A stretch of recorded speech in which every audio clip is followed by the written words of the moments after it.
ہے،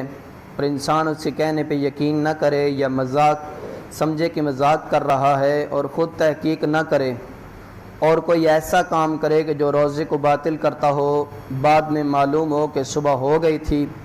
تحقیق نہ کرے اور کوئی ایسا کام کرے جو روزے کو باطل کرتا ہو اور بعد میں معلوم ہو کہ صبح ہو گئی تھی، تو اس صورت میں قضا ہے، کفارہ نہیں ہے، صرف قضا بجا لانی ہے، کفارہ نہیں ہے۔ ساتویں چیز ہے کوئی شخص کسی کے کہنے پر جس کا قول اس کے لیے شرعن حجت ہو، کوئی ایسا انسان ہے جس کے کہنا آپ کے لیے حجت رکھتا ہو، حجت اتمام حجت ہو، تو اس کے کہنے پر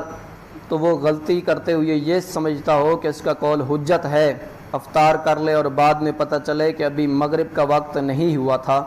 تو اس وقت بھی ابھی مغرب کا وقت نہیں ہوا، پہلے ہی بندے نے افطار کر لی ہے، تو اس صورت میں صرف قضا ہے، کفارہ نہیں ہے۔ آٹھویں چیز ہے انسان کو یقین یا اطمینان ہو کہ مغرب ہو گئی ہے، مغرب کا وقت ہو گیا ہے، وقت افطار ہو گیا، تو اس وقت وہ روزہ دار روزہ افطار کر لے اور بعد میں پتہ چلے کہ مغرب نہیں ہوئی تھی،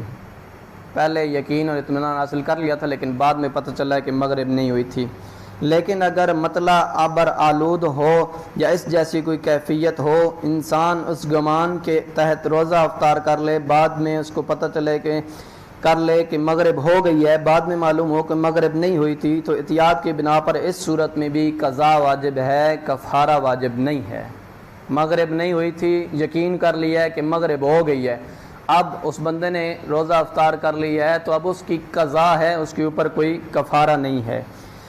اگلی نویں چیز ہے انسان پیاس کی وجہ سے کلی کرے، یعنی پانی منہ میں گھمائے اور بے اختیار پانی پیٹ میں چلا جائے، لیکن اگر انسان بھول جائے کہ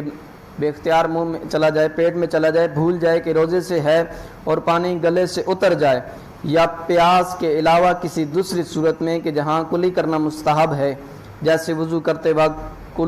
کلی کرے اور پانی بے اختیار پیٹ میں چلا جائے، تو اس کی قضا نہیں ہے۔ اگلی چیز ہے 10ویں چیز ہے کوئی شخص مجبوری یا اضطراری یا تقیہ کی حالت میں روزہ افطار کرے، جبکہ مجبوری یا تقیہ میں کھایا پیا ہو، جمع کیا ہو، تو احتیاط واجب کی بنا پر باقی چیزوں کے لیے بھی یہی حکم ہے۔